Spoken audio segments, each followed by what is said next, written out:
인도 여행은 위험하다, 인도 여행은 안전하다, 일체다부제의 체제를 형성하고 있는 지역들이 다수가 있다. 살아있는 여성을 바로 같이 화장을 시키는 겁니다.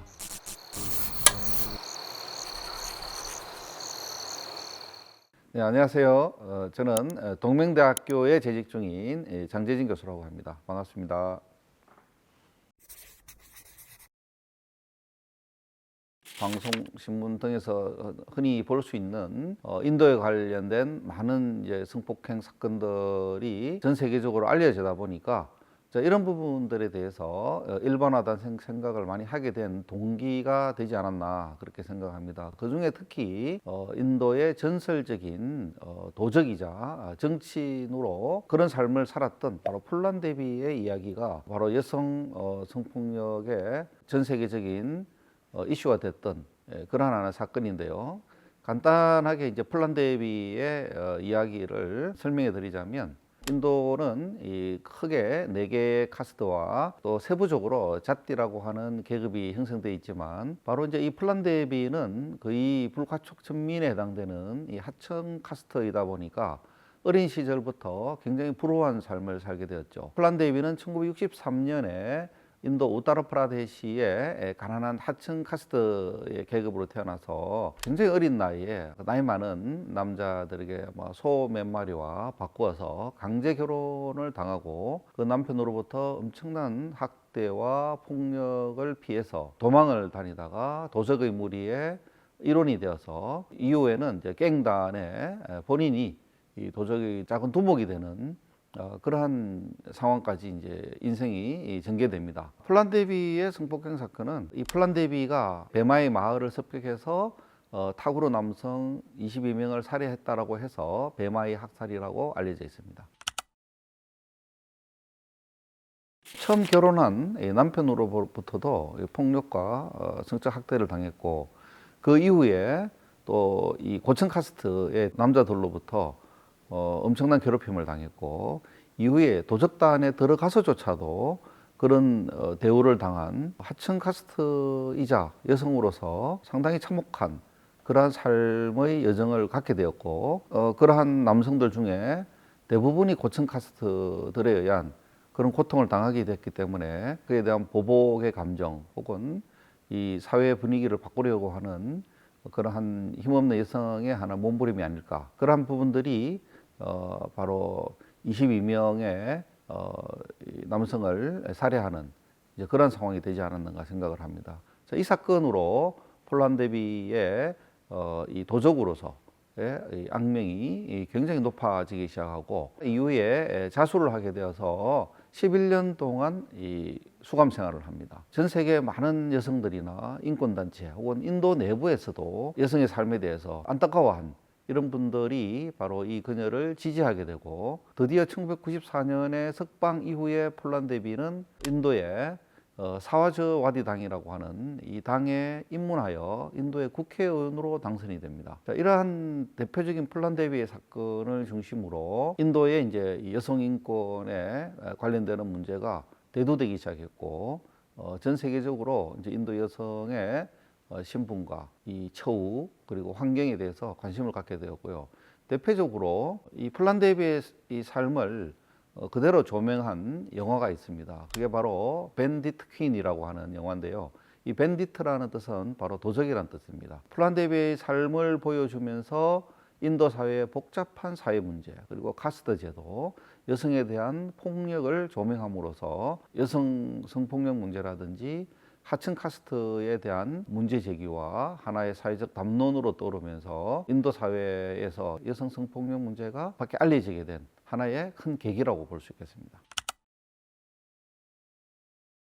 인도에서 여성의 지위를 우리가 시간대별로 또 지역별로 획일화시켜서 말씀하기는 조금 어렵지만, 전반적인 추세는 여성의 지위가 지속적으로 상승되고 있다고 볼 수 있겠습니다. 대표적으로 그 주한 인도대사, 또 주한 인도문화원장도 다 여성들이었고요. 인도의 각계각층의 모든 분야에서 여성들이 기관장 이상의 역할을 하고 있는 사례를 많이 볼 수가 있습니다. 그렇기 때문에 인도에서 여성의 지위가 낮다라고 단언하는 것은 상대적으로 말이 안 되는 이야기고요. 그러면 이제 고층 카스트만 그러냐? 이제 그런 게 아니라 하층 카스트 여성들도 플란데비 같은 경우가 아니라도 여러 분야의 정치계, 사회계, 문화계, 교육계에 중요한 역할을 하면서 활동을 하고 있는 그런 사례들을 볼 수 있습니다. 그래서 인도 사회가 그렇게 기존의 이성에 대한 인식이라든지 이 하층 카스트에 대한 그런 잘못된 견해를 극복하려고 하는 강한 의지를 가지고 있지 않는가, 예, 그렇게 생각을 하고 있습니다. 인도를 획일화시켜서 또 일반화시켜서 이렇다라고 할 수 있는 내용들은 거의 없다고 봅니다. 제 생각으로는 언어부터 문화부터 식습관부터 모든 부분이 인도는 다양성의 나라인데 그 중에서도 인도의 어떤 모계 사회의 어떤 문화의 근원을 한번 살펴보면요. 지금은 이제 거의 사라지고 일부만 남아 있는 인도 모계의 어떤 문화가 보면은 인도 남부의 케랄라 지역에 가면 나야족이라고 있습니다. 여기가 이제 아직 1차 다부제가 남아 있고요. 그 다음에 이제 인도 히말라야, 서북부 히말라야 고산에 록파족이라고 있는데 여기는 이제 유목을 하고 있죠. 여기도 이제 1차 다부제의 문화가 남아 있고 토다족도 1차 다부제를 하고 있습니다. 뭐 그 이외에도 아주 극소수이기도 하고 지금은 거의 이제 사라진 문화이지만 1차 다부제의 체제를 형성하고 있는 지역들이 다수가 있다. 자, 대표적으로 그러면 이러한 1차 다부제는 어떻게 형성되었냐? 바로 남녀의 성비의 문제고요. 여성들의 수가 이제 아무래도 남성들보다 이제 적은 그게 원인이고 또 두 번째가 이제 바로 경제적인 문제 그리고 세 번째가 이제 생활 환경인데 예를 들어서 이제 그 록파족 같은 경우는 유목 생활을 하니까 가축을 방목해서 한 달 정도 멀리 다녀왔을 때 또 다른 남성이 그 자리를 지켜야 되는 그런 유목의 문화 그리고 여성 비율이 낮은 것 이런 부분들이 이제 원인이 되어서 형성이 되었고 케랄라족 같은 경우는 아무래도 경제적 문제 아들들이 이제 분가를 하면 재산이 나눠지니까 그런 재산을 나누지 않으려고 하는 경제적인 문제로 한 여성이 한 남성에게 시집을 가면 형제가 둘이든 세 명이든 한 집에서 같은 가족으로 사는 이제 그런 문화고요. 그러다 보니까 여성이 결혼하면 자연스럽게 그 집안의 남자는 모두 다른 남자 형제와 결혼하는 셈이 되고요. 이것 또한 분가로 인한 재산 분할의 염려라고 알려져 있습니다. 모계 사회를 형성하게 된 배경 중에 인도의 마바라타라고 하는 대서사시에 나와 있는 이야기가 있는데 이게 이제 판두 왕의 아들 5명이 이제 판다바 아들이 있는데요. 바로 이제 인도에는 여성이 이 남성을 선택하는 특히 이제 이 왕족들이 결혼을 할 때 무술시합이라든지 뭐 활쏘기라든지 이제 이런 걸 통해서 공주가 자기 신랑을 선택할 수 있는 이제 그러한 뭐 축제 같은 의례가 있었습니다. 그거 바로 이제 서바얀바라라고 해서 드로파다 왕의 딸인 드로파디라고 하는 아름다운 공주가 서바얀바라라고 하는 그런 의식을 통해서 본인의 신랑을 뽑는 그런 문화가 이제 있었는데 이 서바얀바라라고 하는 것은 뭐 활쏘기라든지 무술이라든지 특정 게임을 통해서 그걸 통과한 남성에게 바로 주인공인 여성이 꽃으로 된 목걸이를 이제 걸어주는 그런 풍습을 서바얀바라라고 하는데 이 서바얀바라의 판두 왕의 아들인 판다바 형제 중에 아르주나가 변신한 그러한 한 인물이 몰래 들어가서 그 시합에 이김으로써 공주의 남편으로 선택되는 그런 이제 스토리가 나옵니다. 이 5 형제 중에 한 명이 이 공주의 신랑이 되는데 신랑의 어머니가 너희들 5 형제가 같이 결혼을 해서 살아야 된다라고 이야기를 합니다. 자, 그래서 바로 이 공주의 아버지는 반대를 합니다. 자, 그런데 최종적으로 어떻게 결론을 내리냐면은 성스러운 어머니의 말씀을 따라야 된다라고 해서 어머니의 말씀을 따라서 바로 5 왕자가 판다바의 형제들이 이 공주와 결혼해서 산다라고 하는 이러한 스토리가 나옵니다. 자, 이러한 내용들이 모계 혈통이라든지 1차 다부제의 문화에 영향을 끼쳤다라고 우리가 단언할 수 있는 어떤 증거는 없습니다. 그렇지만 인도인들은 자, 이러한 내용들이 저변에 간접적으로 이러한 일체 다부제나 모계 사회에 영향을 끼치지 않았나라고 충분히 추측을 할 수가 있습니다. 바로 이제 반대되는 현상, 오히려 여성이 남성에게 절대 순종과 복종과 희생을 해야 된다라고 하는 이러한 이야기를 담고 있는 신화가 있는데, 그것이 바로 근대기까지 인도에서 진행되었던 바로 사티 제도에 연관되어 있는 신화입니다. 이 사티 제도라고 하는 것은 바로 이제 남편이 죽었을 때 이 시체를 화장할 때 살아있는 여성을 바로 같이 화장을 시키는 겁니다. 이 사티 제도를 의무, 정의 이런 이야기를 이제 인도 말로 다르마라고 하는데, 바로 여성의 다르마로 여겨지는 그러한 제도가 바로 사티 제도였습니다. 이 사티 제도의 유래를 보면 이 사티는 바로 시바의 부인인 여신의 이름입니다. 이 샤띠의 아버지는 바로 다크샤라고 하는 하늘을 다스리고 세계를 다스리는 신들 중에서 브라만의 총애를 상당히 많이 받는 신인데, 이 다크샤가 막내딸인 이 사티가 사랑하는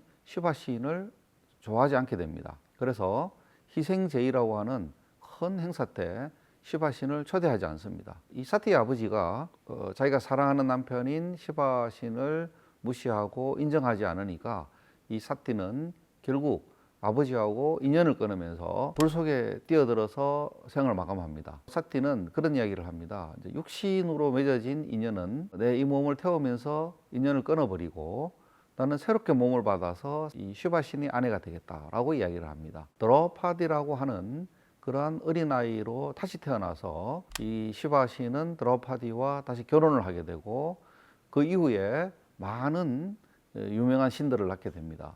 자, 이 사티를 인도에서는 한때 여성의 바로 다르마이다, 여성의 의무이자 정의이다라고 해서 많은 여성들이 사티의 어떤 그런 의뢰를 본받아야 된다라고 해서 실질적으로 불 속에 뛰어드는 것도 있지만, 그러한 마음이 굉장히 여성으로서의 미덕이다라고 인도 사회의 하나의 문화로 정착된 그러한 예를 봤을 때, 바로 인도 여성들에게 의무와 복종과 희생과 봉사를 강요하는 또 하나의 여성의 롤 모델로 앞에서 이야기했던 모계 사회의 중심적인 여성의 지위와는 전혀 다른 그러한 인식을 갖게 해주는 그러한 문화라고 볼 수가 있겠습니다. 지금 현재 진행되는지는 이제 법적으로 금했기 때문에 알 수가 없고요. 근대기 전으로 많이 이제 사라진 거로 알고 있는데, 신화의 원래 이야기는 신들이 몸을 태우고 다시 사람의 몸을 받을 수 있는 그런 능력과 그런 상황이 되었기 때문에 가능한 건데, 자, 일반 인간들은 또 하나의 믿음과 신념이죠. 그런데 이 배경에 바로 경제적인 문제가 또 놓여 있습니다. 우리나라 조선 시대에 이제 연료문을 세울 분위기가 되면 땅과 연료문을 하사하고 그 집안이 아주 중요한 지역 사회에 모범이 되는 그런 집안이 된 것처럼, 인도 같은 경우는 여성이 이제 불 속에 들어가느냐 안 들어가느냐는 것은 남아있는 재산의 문제와 관련이 되기 때문에, 그러한 배경들이 결국엔 경제적인 문제가 상당히 어떤 하나의 특정 문화가 형성되는데 큰 역할을 할 수밖에 없는 그런 안타까움을 볼 수가 있습니다. 실제로 인도에서 이제 발생하는 많은 이 불미스러운 일들을 보면 화장실이 부족하다든지 시설의 문제, 결국 경제적인 문제와 연결이 되죠. 화장실이 부족하니까 화장실에 가지 못하는 그러한 환경이라는 거죠. 그런 환경에서 이제 성폭행 사건이 발생하기도 하고 여러 가지 이제 불미스러운 일이 일어날 수 있는 그러한 사건들이 실제로 있었다는 거죠. 이제 그게 얼마나 많은지, 또 그게 뭐 인도 전역에 퍼져 있는 보편적인 거라고 우리가 쉽게 이해할 수는 없다는 거죠. 실제로 일어났던 발생 건수를 보면은 그런 사례들이 많다라는 말이 참 이게 통계적으로 애매한 이야기인데, 어쨌든 그런 문제들이 경제적인 부분과 연관성이 있다, 이렇게 얘기할 수 있는 거죠.